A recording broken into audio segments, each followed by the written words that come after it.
Good morning. That's not you. Ah, Good morning, Chris. How you there doing? we go. It's like, no, that's fake you. That's not you yet. Episode 3, searching for Christopher Robbin. 1B. 1B. I'm getting it down. All right, I'm getting it hey, down. Not 1A, you not can't 2B's, teach an old dog new not tricks. 3C's. Who's an old dog? Me. Oh, okay, because I'm a young puppy. No, I wouldn't be a puppy. In midlife. Midlife. Well, Speaking of pets, I've been thinking about getting another cat yeah. or a dog. I'm leaning more towards the cat because when it gets cold, like it was 38 degrees the other day, Mm-hmm. I remember, I gotta walk that thing. Well, I mean, you can have a totally indoor cat. No, I'm talking about the dog. Oh, yeah. Yeah, I'm out last night. I was out freezing my butt off at like 11:30, 12 o'clock, Come on, we're not out here to sniff and play. We're out here to get it done. Well, here's the thing. You got big dogs. I'm getting a small dog because I believe if you live in an apartment, you should not have 2 giant dogs. My son has small dogs. Yeah, I'm getting a small dog, and it's probably going to be house trained too. Yeah, you can get puppy pads and stuff. Yeah, it's probably going to be house trained too and go outside. But the part is, this is the part that I struggle with dealing with. Unlike kids, unless something happens to you, you know you're going to outlive your pets. It's tough. And that's the part I don't want to go through again. It's tough. It's not a lack of compassion. I just can't do when they're getting up there in age, the amount of money and medications and all the things you have to do and then watching them struggle. I can't do it. It's tough. There's no doubt about it. I mean, I told you last night on a different show, our cat, she's going on 16. And, I mean, she looks like she's, got another 16 in her. Yeah. It all depends, I really believe, on, the quality of care they get, but also how much they're loved. If they want to stick around. So, for longevity, I'd go with a cat. The people who get, and I know some people love it, like Chris, my ex-roommate, she's got, I think, 5 cats. And she's got a big house, and the housekeepers that used to come to their house always says, I wouldn't even know you have cats. It's just extremely clean, doesn't smell like pets. I love people like that. But almost every single one has an issue. One was born with 13 toes. One cannot see. Oh, what do they call that? Polydactyl? I don't know what they call it. It's cool, though. It's a thing. It is. One is blind. All white? No. All white cats are usually deaf. No, all white cats usually deaf. He's blind, and I think one is blind and deaf. One doesn't have eyes. Oh. He was born without eyes. His eyes it's closed. It was sewn. Oh, wow. Yeah. One's a Bengal. So she does. Bengal. She does. She has a chinchilla too, but the chinchilla stays in the opposite house. Staying out of sight. They have another little house connected to the house. The cats aren't allowed to go to the chinchilla house. Bougie. That's awesome. But that's the struggle. Knowing that I am going to live past my pets and watch them. And I did that already before, and I don't know if I want to go through it again, but we shall see. Well, I think they enrich our lives, even though they leave us sooner than they need to. But I hear you. Now, we did the first 2 episodes, kind of the lead in. We talked about where you're from when you're little. We got to the living with the grandparents and the aunts, having traumatic brain injury because somebody told kids not to do something as if that works. Yeah. No. Or pointing out to something that you weren't even paying attention to. We were older. I remember driving and seeing the billboards that churches would put up and go, do not visit the XXX store here because God is watching. And it's like, free advertising. I didn't even know there was a little naughty shop over here. I wouldn't even have known if you had told me not to. Yeah, they stopped doing that. I don't wonder why the stores don't do it themselves and just pretend it's a church billboard. But don't tell people what not to do. Marketing they tend to want to do it, right? Then we talked about, here it is, meeting the future stepfather as you're waking up on the couch. And now we get into episode 3, how it all began. So you're remembering a lot of things from 4 or 5 years old, which is a credit to you. I only know the trauma things. You remember everything that was happy and all of that. Yeah. What's your first reliable memory of when it started? I don't want to say go downhill, but when you just knew something was off. So when I first realized that something was off, it was definitely after they had gotten married, and they got married in May, and I don't think we did much. They could have been waiting for rental leases to roll out before he could move or whatnot. I don't know, but there definitely wasn't room in that single wide trailer that we had talked about in the previous episode. So we just kind of hung out for a while, and everything was good. And I finished kindergarten, and I believe congratulations, by the way. Right? You get a diploma for that now. Yeah, we didn't get anything. Man. You get a ceremony, and you pay money. So. Yeah, I think we got an ice cream. And I feel as if I started the school year in Hartwick in first grade, and then we moved. Mm-hmm. And we moved to where his hometown was, which was Richfield Springs. And it was, a town not much different than where I'd grown up. Maybe even a little bit more. They had stoplights. Yeah, but that's a hard thing when you're that young and you don't understand the power of friendship. You have all your little friends, and then you're up and gone. Right, and it wasn't just 1 year of school. Those were the friends. No, some of these kids I'd shared cribs with. It was a very small knit community. So it was a big deal to be all of a sudden thrust into an entirely new school, and it just just didn't click as being warm and safe. Well, you also moved from a farm, a family farm, surrounded by family, to an apartment in a regular neighborhood. Yeah. That's a big difference. That's like, living in the country and you move to the city. Yeah. Or, Yeah, it was shell shock for sure because, on my grandfather's farm, I could walk out the door and do whatever I wanted. Yeah. They didn't care. I had my aunt's dog, Bambi, talking about dogs. She followed me everywhere. So they always knew I had somebody with me. Yeah. So, yeah. And then all of a sudden I'm in this duplex and, I think we talked about in the first episode, the great bowling ball fight. And, for those of you that are following along, ended up with a fight and all my father's crap being tossed down the stairs, including a 16-pound bowling ball. But I think I started to realize it wasn't quite, shall we say, copacetic, as I've often heard, when one night, and this is a pretty good memory, it's funny now, but it sucked then. My mother would work nights, and that way she could be, I'm not exactly sure why, because you would think she would just work days, because that's when I was in school. But that gave her days off. She was home. I think she worked the 3 to 11 shift. I feel like they had a exchange going on. There was always someone there, but it was never at the same time. Correct. Yes. And she worked the 3 to 11 shift, so that left him in charge of me after school. When he got home from work, he had to feed me, put me to bed. And now, this is a guy that before this was probably going out after work and just drinking with his buddies. And this was not what he had lined up. And he sure as hell couldn't cook. A lot of guys back then could not cook. They did. True. But I'm used to my grandmother's cooking. Yeah, and that guy was not, well, maybe he was dating somebody for your mom, but you would think single guys would know how to cook. Or maybe he ate his food through liquid. Maybe the alcohol was the meal. Yeah, well, I mean, if you think about it, this is 1970. They were married in 76. He was only about maybe 5-6 years out of Nam. So he was still processing and partying and, probably grab a cheeseburger or something.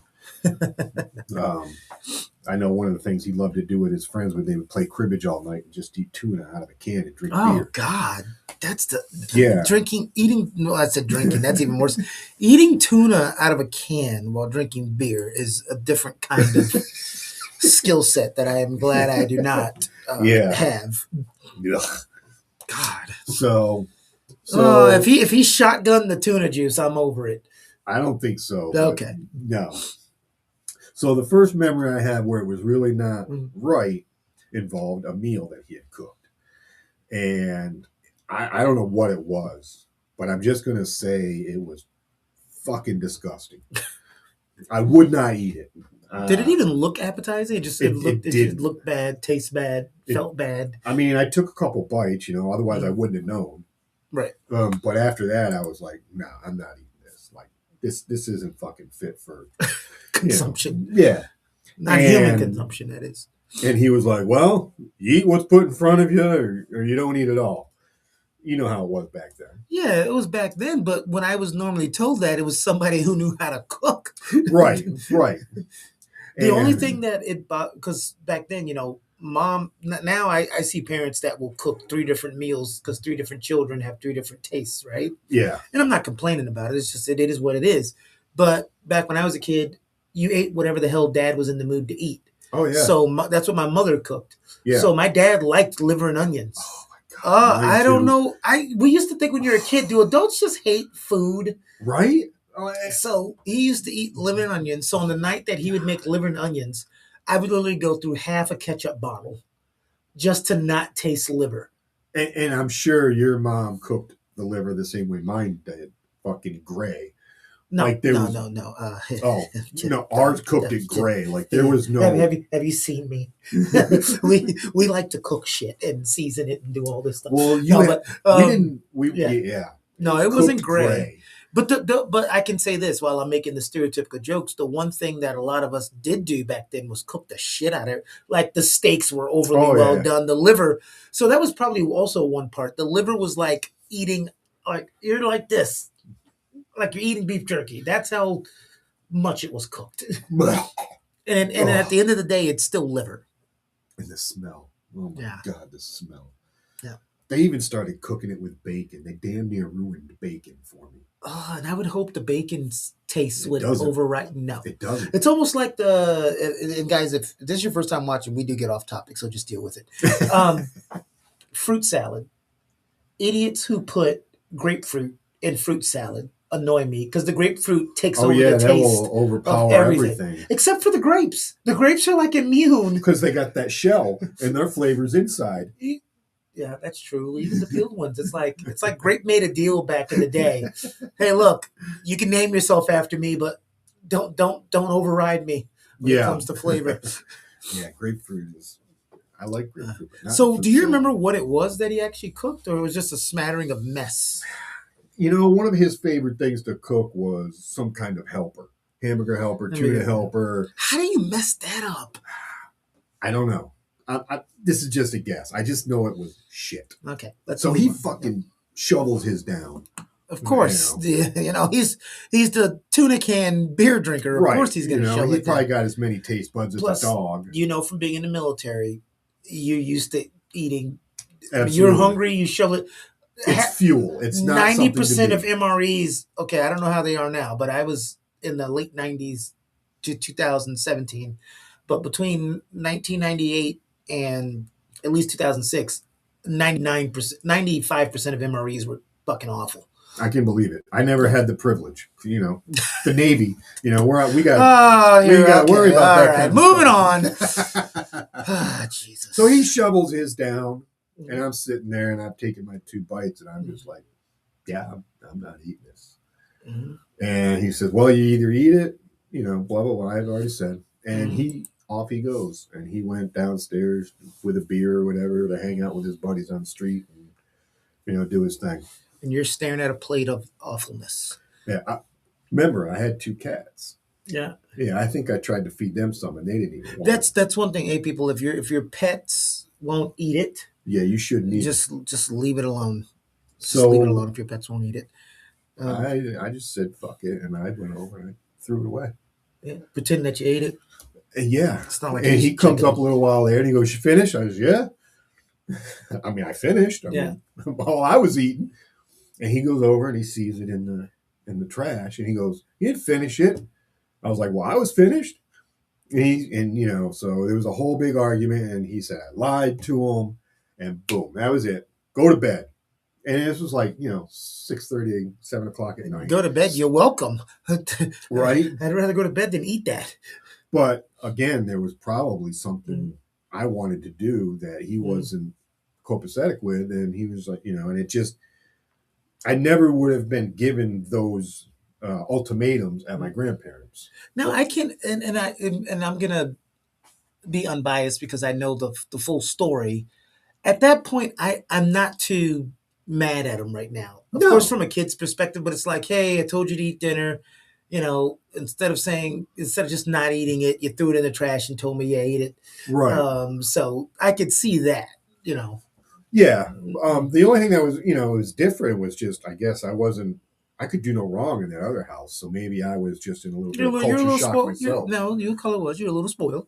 Oh, yeah, I was a You're little a little spoiled. spoiled. More than a little. Well, you also was accustomed to eating food that tastes good, so Yeah. it's Grandma's a cooking big was difference. no joke. You also weren't accustomed to walking through a sawmill to go to school either. Yeah, so that was crazy is right out the back of the house, you could peek, well, through the back of the house, you could see the football fields and you could see the school. And it was one school in Richfield. Elementary through high school was all in the same building. That was fun. And I could either walk down the street, down the block, and then another half mile down the other block to get to school.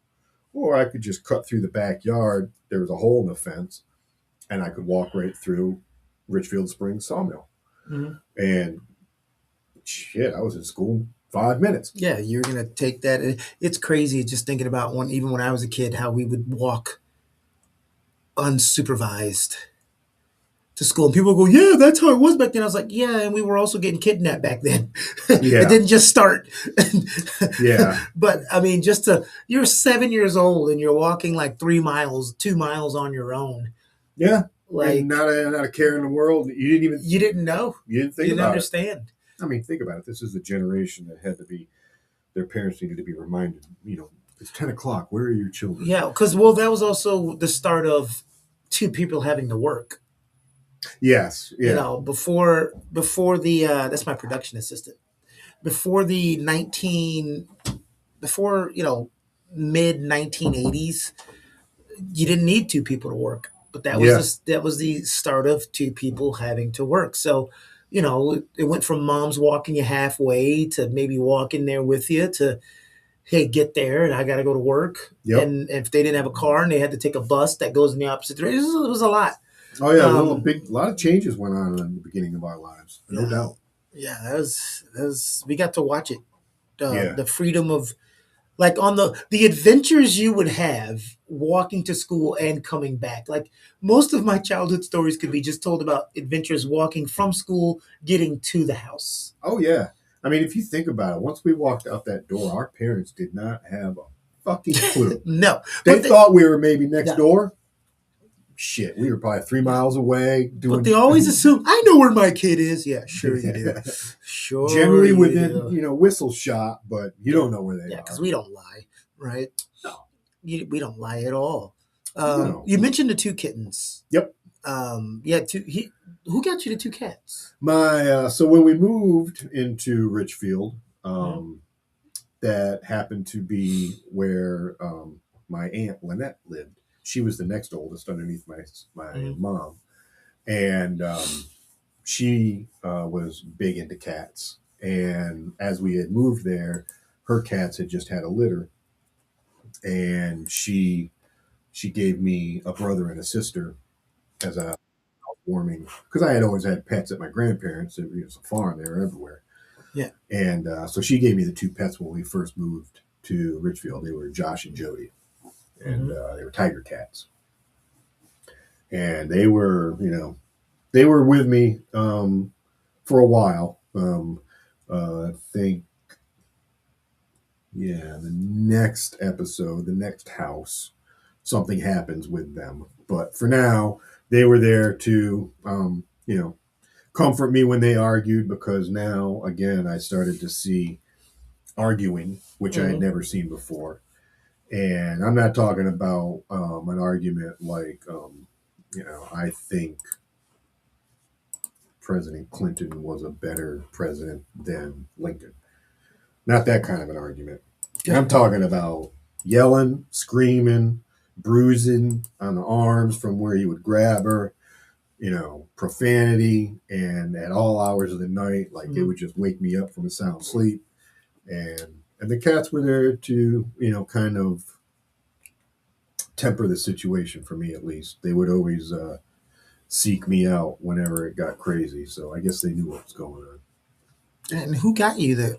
You said your mom got you the cats, right? No, my Aunt Lynette. Your Aunt Lynette. Okay, yep. Sorry, I got that part, and then I forgot just that darn fast. It happens when you get So older. Hey, you lost friends, but now you have the cats to kind of keep you company, right? Yeah, and that's about all I had, really. Because again, it was a new school, and we're only like 6 years old, so no big deal. But still, going to a new school, you know how it is. Whenever a new kid shows up, you're automatically at the bottom of the totem pole, and you've got to raise yourself up somehow. And that just wasn't happening. I remember one time when I would get out of school, he wasn't out of work yet, and my mom was already gone to work. So conveniently, right across the street from the school was the village library, and in the basement of the village library was the village clerk, and that was my Aunt Lynette. So I would just go across the street, in the crosswalk, and I would stay there. And it was wintertime, and I would back then you would upstate New York, so wintertime actually you had snow, it was cold and all that. So you would wear snow boots to school, take them off, and then you would put your sneakers on. And one day, some little bastard in my class threw a very ripe banana in my snow boot. And I didn't know it. And at the end of the day, okay, kids, time to get ready. You go over, you get all your shit. I put my foot in it. And so, that was the kind of stuff you deal with as a new kid. And I think that's the same for new kids anywhere. It wasn't just my experience. Right. And so that was fun. But it was kind of cool being able to go across the street to that library, too. It had that really old nostalgic smell of one being an old building, but then all those old books. Maybe that's where I got my love of reading. By the way, nobody knows this, but I love what just happened. So we have an on-air sign, and there are people that will walk in and do exactly what that guy did, put the package down and wave, and then people will come and knock on the window like they don't see us doing anything. Like, no, we're just randomly talking in the microphones. Yeah, come on, knock on in. What's going on? Share your story. But you had the two kittens. Everything is okay. We've survived the dinner gate scandal. Yep, dinner gate. That's a good way to now put you got the two kittens. You're not lonely. You've got the new school. You're starting to make friends, and then we get that first manipulation, that first abuse. Is this the one with? Is this how the cats disappeared? Is that the? This is where it about? started. Okay. So again, my aunt had got me these cats, and I don't know. I can't believe at this point in time that he had any inclinations of what he was going to do to me in the future. So I think maybe he just didn't like cats. And I can say that probably with certainty because the rest of my life, no cats while I was, around him. He was always dogs or whatever. Yeah. So maybe he just didn't like cats. But that could be it. But who knows? But he couldn't just say that. Couldn't just be like, maybe he was allergic. I'll give him all the benefit of the doubt of all the things he could have done. But what he chose to do instead was figure out a way to make my mother hate the cats so that she would get rid of them. And you're thinking, how can you make someone hate a cat?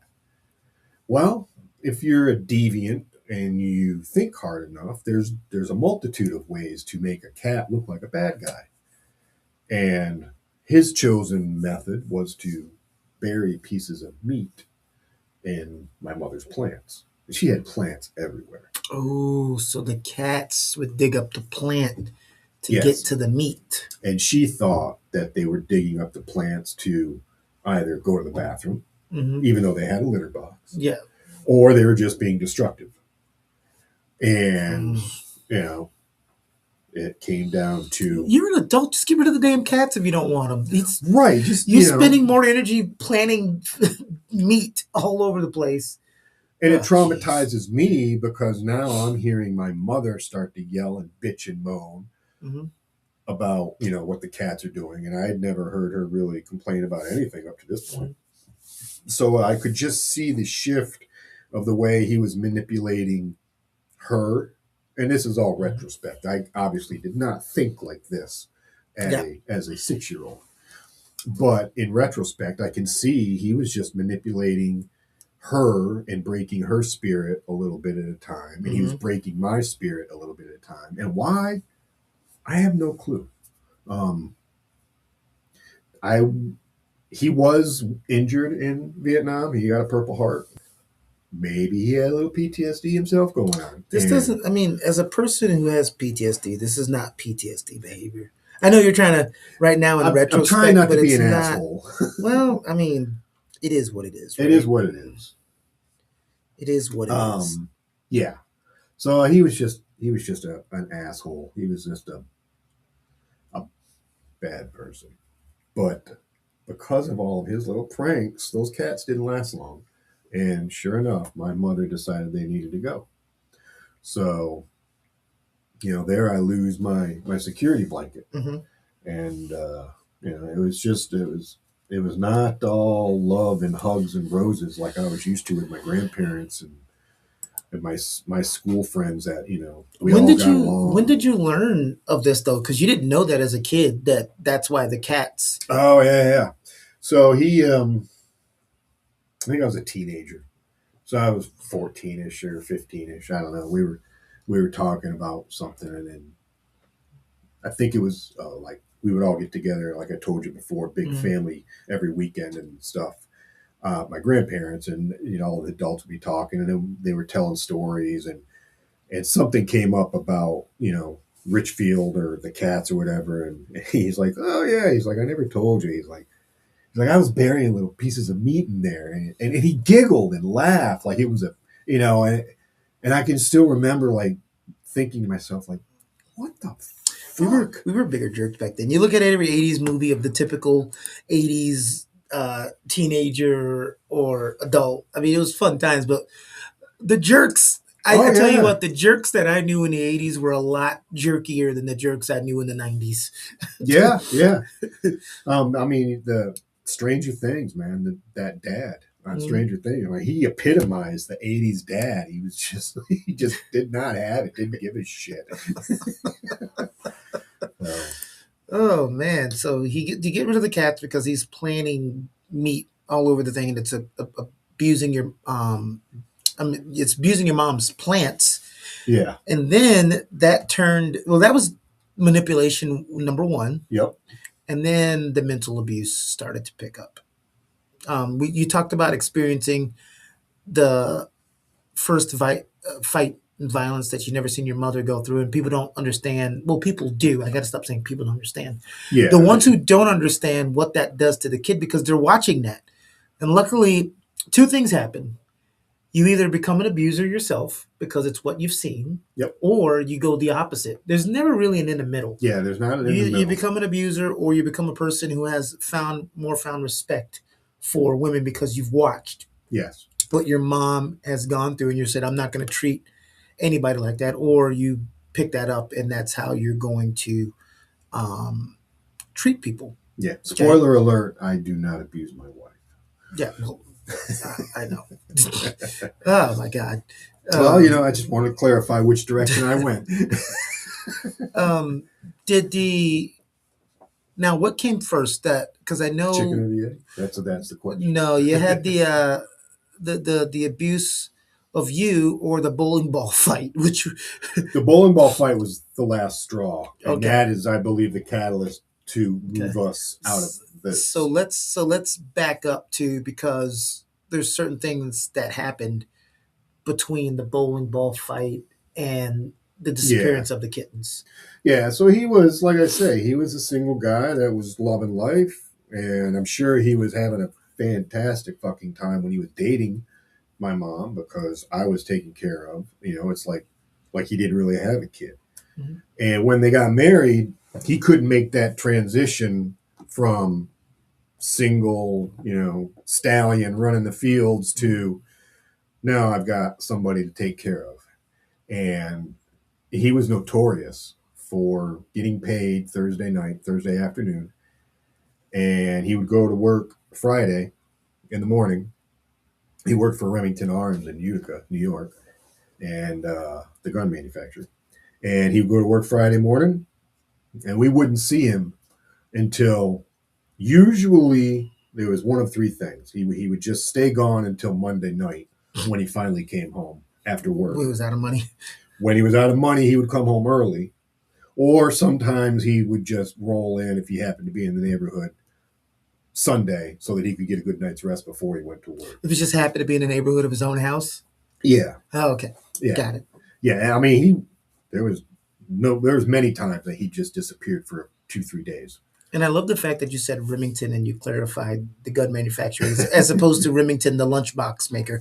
Okay. Well, they make razors and they got the Remington typewriters and stuff. The Remington typewriter. I'm sorry. Please put in the comments when you made your last typewriter purchase. Please put that in. Yeah, I dated myself. Yeah. Lord, the Remington typewriter. I remember we used to get picked at for taking typing class.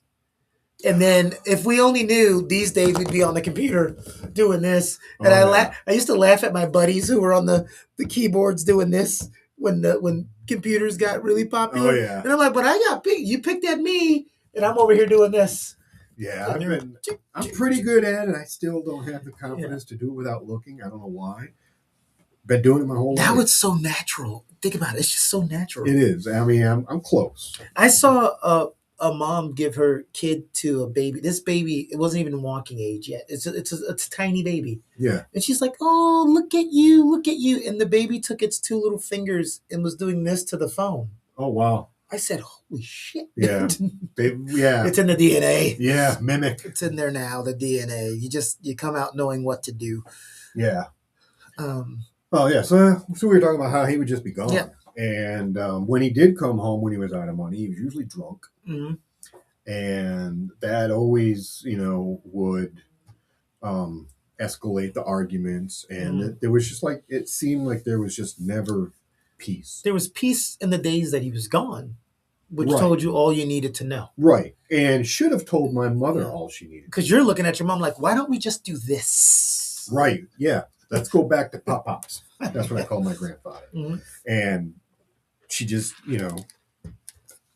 I can only guess, but, she's a single mom. She's finally got a husband. Mm-hmm.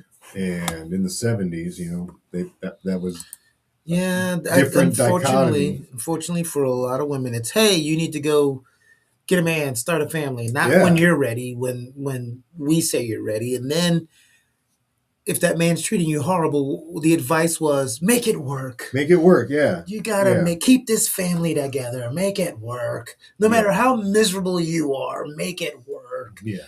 And now, at least, people have gotten to the point where they're like, get the fuck out. Well, you know what? If you get out before it gets bad, the people who divorce and co-parent well, they didn't wait till it got bad. Well, true. Even if he'd gotten out or they had gotten out early, he didn't have any skin in the game. I wasn't his. Yeah. It would have been the cleanest and easiest break. And I just don't understand. Take me out of the picture. Mm-hmm. If you're a woman and you're being abused, what makes you stay? Well, there's a lot of things that make you stay. And again, if you're not in that situation, like you're talking to somebody who was abused twice as a child, you're like, well, why would you, you just have these questions of these. And you could, not to put it on you, sometimes if you don't have enough financial support and all of that, and they have a kid, that's a reason. But I know with you, that could be different because, hey, your grandparents are a town away. You can go back there. Sometimes options. They truly, really, really love the person, and it doesn't matter, and it's got to get bad before it happens. It's just so many, and people go. They were together for a long damn time, so there is that. But she picked her battles, and she decided she was going to, stay with him. moving up to it, though, she obviously decided that she wasn't going to stay with him in Richfield. Yeah. And that's what brought about the great bowling ball fight. And he came home again, fucking out of money and drunk. And, she's already struggling as a single mother. Yeah. You would think when she got married, she would have that second income support. But now he's pissing away his paycheck in 3 days on whiskey and wine and probably other women. Who the hell knows? Who's paying the bills? Right. So she was struggling. She was always the breadwinner. Like, she always made more money than him. That makes it more difficult. That makes it really go, why? Yeah. Like, she didn't need him. Mm-hmm. And she just, I'll give her this. She finally had enough and was like, she knew she needed to get him away from his boys. He was in his hometown. He was on his turf. Yeah. She needed to tip the scale somehow. And that night of the bowling ball fight, and she finally, she remembered who she was, and she stood up for herself, and he left. And a little recap for people: big drop down fight. He leaves. We're on the second floor of a duplex. He slams the door. I'm already awake with the cats, just crying. Mm-hmm. And she took everything of his that she could find in short, wherever was close, and tossed it down the fucking stairs at 2:00 in the morning, and basically said, "Take your shit with you. You're not coming back." Oh, I thought y'all had a fight at like the bowling alley. No. Okay. No. This was in the apartment. And, okay. And the last thing he was a bowler. Bowling was big back then. They all went to a league every week. He might have even coming home from bowling drunk. That could have been what it was, because it was there. And she grabbed that fucking bag and just dook, and it down the stairs at 2:00 in the morning. And it didn't crack. I'll give it that. But man, that it went through the bottom door, I believe. And shortly after that, we moved back to Hartwick. And again, like I say, it was within a year's time, because when I went back to Hartwick, I was still in first grade. I remember the day I walked in to the classroom, and everyone was like, "Oh, it's Chris!" I was back, so we were there. Well, we'll say 6 months for Elise, if that. I don't know. Came if it was back a to big school, deal. got a standing ovation. Look at that. Hell yeah, it was good times. And look at that. The little girl you had a crush on had a boyfriend now. But I bet you the yappy one was still there. Oh my God, we haven't talked. Oh yeah, we did talk about the yappy. Talked about the yappy one. Talk about the episode. yappy. We yappy. Ended up with the popcorn in the ear. God, I remember that. That's crazy. So you moved back to hometown, back in school, in the first grade. Then you experienced the continuation, the resurfacing of the trauma, manipulation. I said the trauma. Well, it is trauma, but the manipulation. Yeah, he was always manipulating in one way or another. It changed depending on the season, depending on what he was trying to accomplish. And the manipulation wouldn't always come in the form of manipulating me or my mother directly.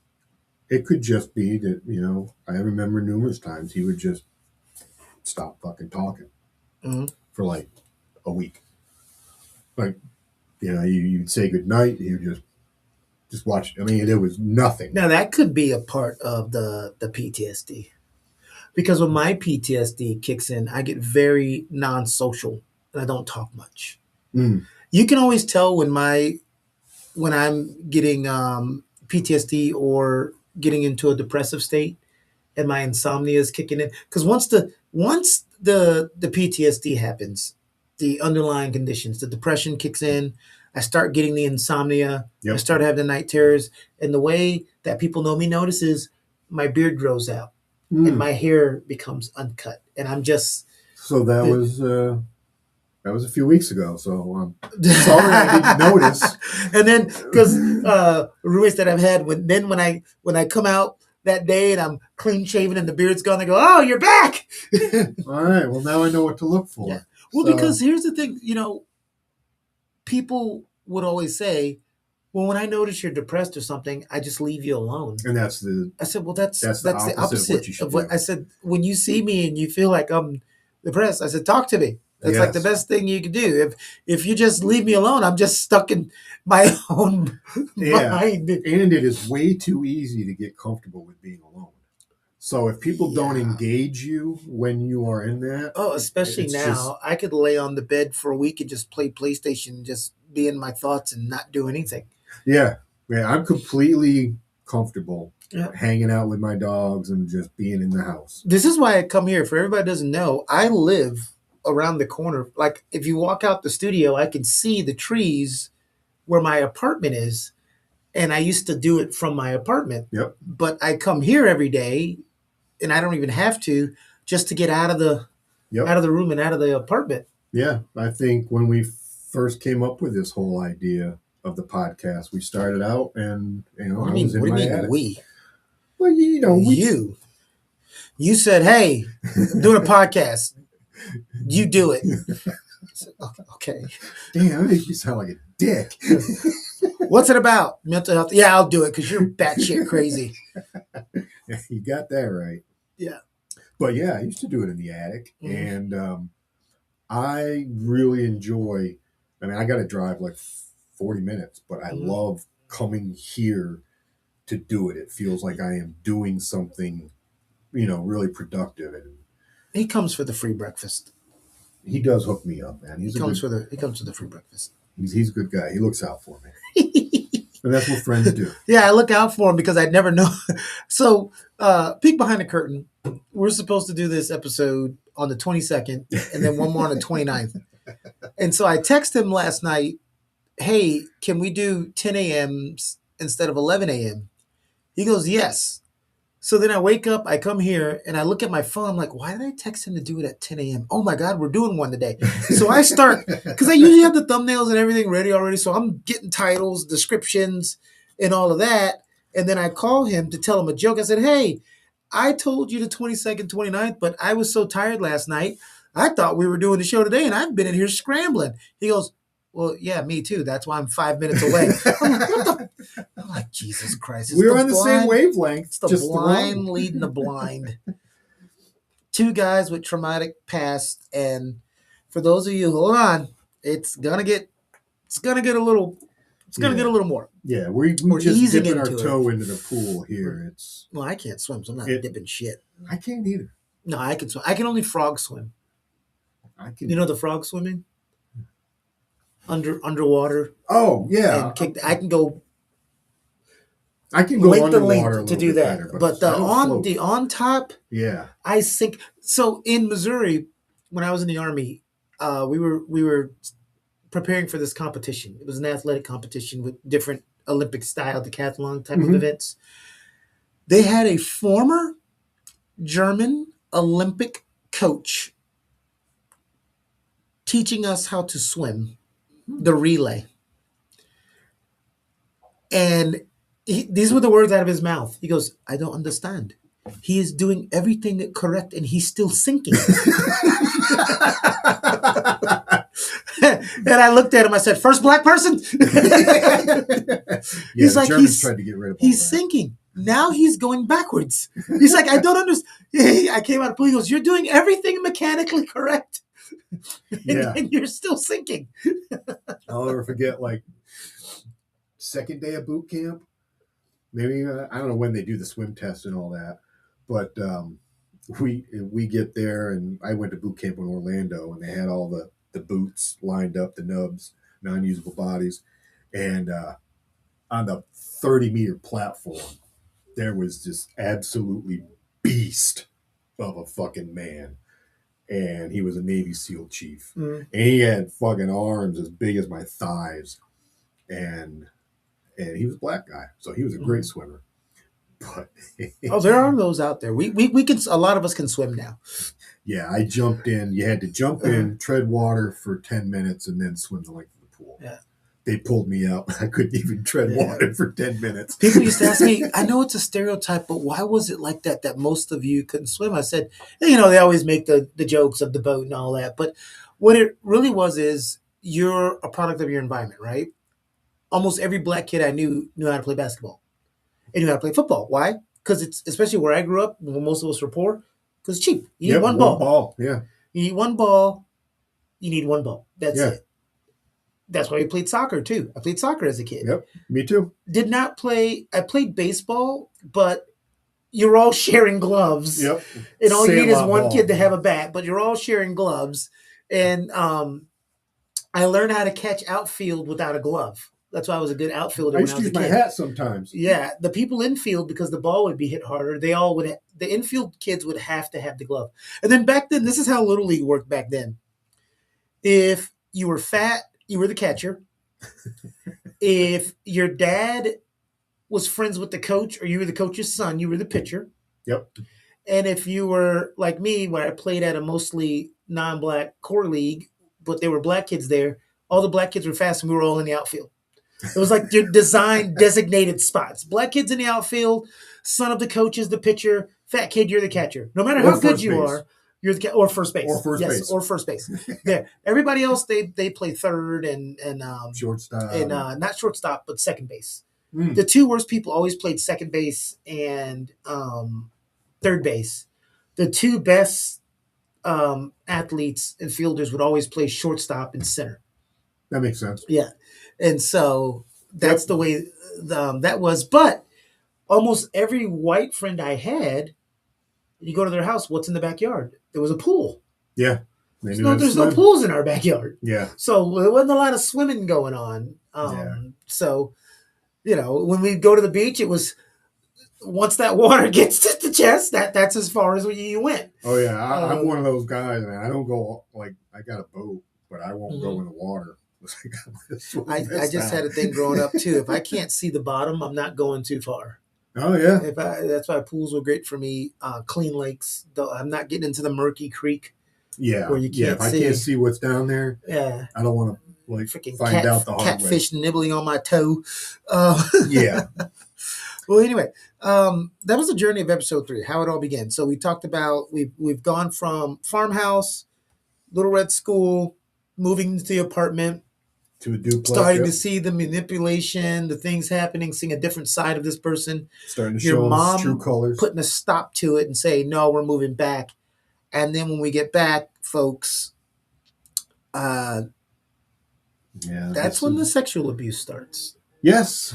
Yes, we'll get into that. Yep, so if that's get into that. That's a trigger for you, because I'm moving Frasier to 5. Yep. So that we talk about this childhood stuff. Yeah. So if it's because it is for me, being a person that was,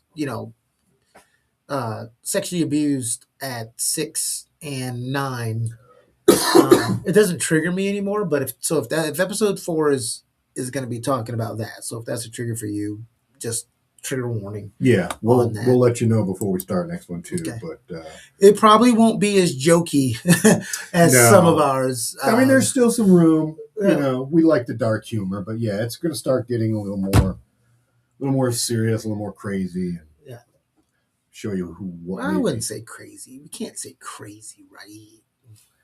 I mean, it's pretty fucking crazy that it was allowed to happen. Yeah, that's true. That is true. All right. Well, I am Keone. And I'm Christopher Robbin. Before we go, make sure you hit that like, subscribe button. Give us a share. We got to get this thing spread out. And we would love, and you're not obligated, to become a member, because we're trying to get some really good mental health guests on here and some really good guests. Like, we have guests that are coming up, but there are some guests that are really big and, they're not asking a fortune, but they require a fee for their time, which I get, especially if you're a guest that everyone's trying to get.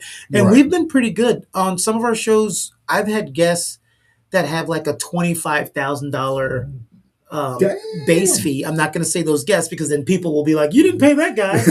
And they just did me a solid, and they did it. And they said it was because of the way you asked and approached me. So, sometimes we get lucky with that, but it's not going to be able to do that with everyone. So help us out.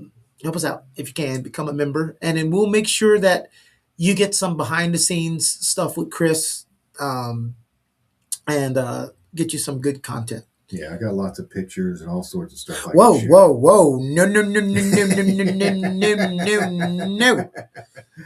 You're not sending those pictures of the cowboy hat. That's all you got on. We're not doing it. Assless chaps. Oh my God! That's when you go, "Hey, Chris, was it cold outside?" It's always cold out. All right, I'm Christopher Robbin. Make your trauma your triumph. Thank you.